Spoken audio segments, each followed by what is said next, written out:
Hi, அனைவருக்கும் வணக்கம். இன்றைக்கி வெங்காய வடகம் செய்யலான்ட்டு 1 கிலோ வெங்காயம் வாங்கினேன்.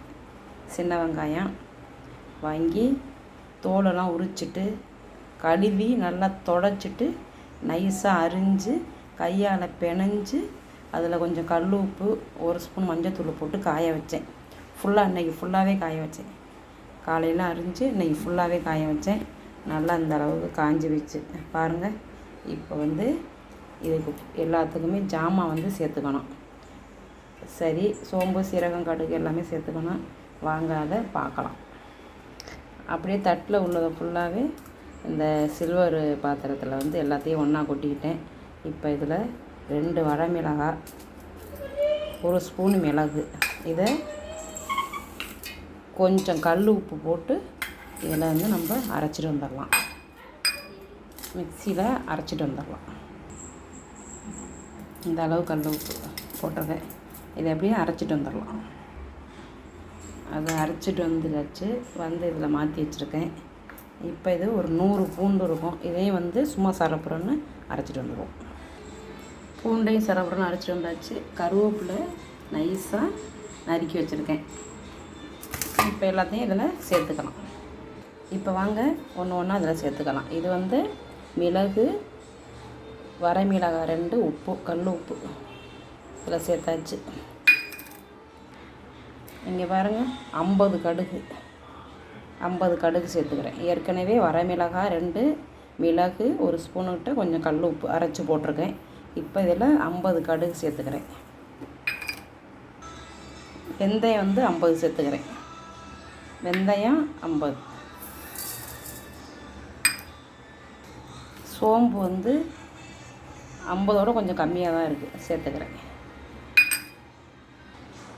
ஜீரகம் 50 சேர்த்துக்கிறேன். உடைச்ச வெள்ளை உளுந்து, கருப்பு உளுந்து வேணாலும் சேர்த்துக்கலாம். நான் உடைச்ச வெள்ளை உளுந்து சேர்த்துக்கிறேன். அது 50 சேர்த்துக்கிறேன்.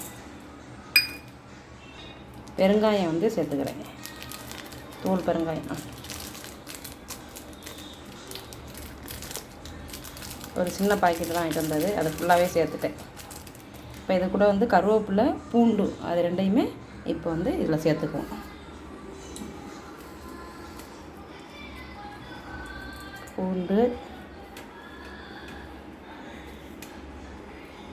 பூண்டு சேர்த்துக்கிட்டாச்சு. இப்போ கருவேப்பிலை சேர்த்துக்கலாம்.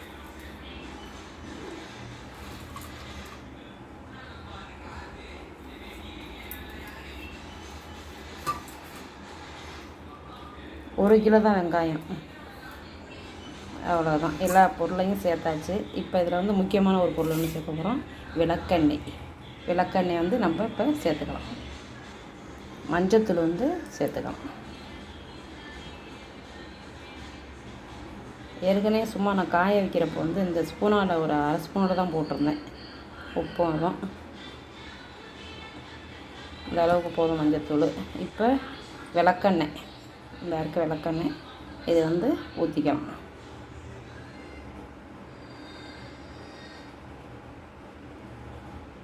போதும். இப்போ நம்ம எல்லாத்தையும் அப்படியே கையால் தான் பிணையணும். இது கையாலேயே எல்லாத்தையுமே பிணைஞ்சிட்டு நான் உங்கள்கிட்ட காமிக்கிறேன். ஏன்னா வேறு ஒரு கையில் பிடிச்சிட்டு பிணைய முடியல என்னால். நான் பிணைஞ்சிட்டு அப்படியே எல்லாத்தையுமே உங்கள்கிட்ட காமிக்கிறேன். பிணைஞ்சிட்டு காமிக்கிறேன். பாருங்கள், நல்லா பிணைஞ்சாச்சு. இப்போ இதை பிணைஞ்சிட்டு அப்படியே அமுக்கி வச்சிட வேண்டியதான். நல்லா புளிப்படுது. இங்கே பாருங்கள்.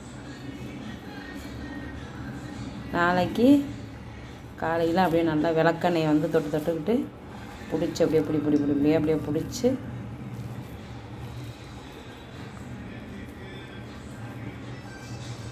பற்றியெல்லாம் நல்லா பிடி போட்டிருக்க.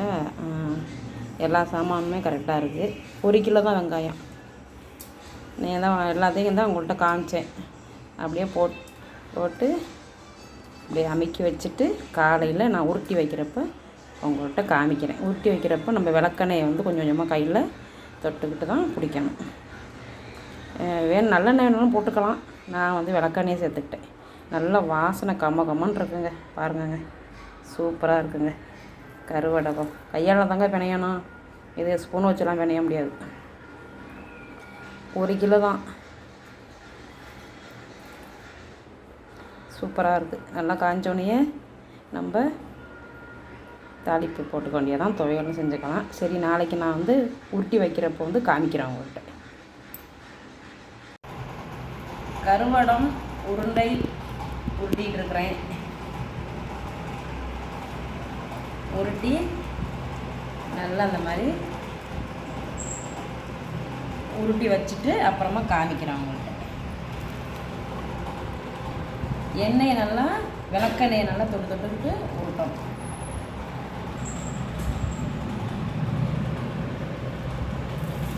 நல்லா சின்ன சின்ன உருண்டையாக உருட்டி வச்சாச்சு. நல்லா காயணும். ஒரு 10 நாளைக்காவது காயணும். காய்ஞ்சோடனே நம்ம எடுத்து, ஆனால் டெய்லி நம்ம என்ன பண்ணணும், எண்ணெயை வந்து தொட்டுக்கிட்டு நல்லா அப்படி இப்படி பிடிச்சி வைக்கணும். அவ்வளோதான். இதுதான் கருவடகம் போடுற முறை. நீங்களும் போடுங்க. போட்டு பாருங்கள். 1 வருஷத்துக்கு வச்சுக்கலாம். எல்லா குழம்புக்கும் போட்டு தாளிச்சிக்கலாம். சூப்பராக இருக்கும். துவையல் அரைச்சிக்கலாம்.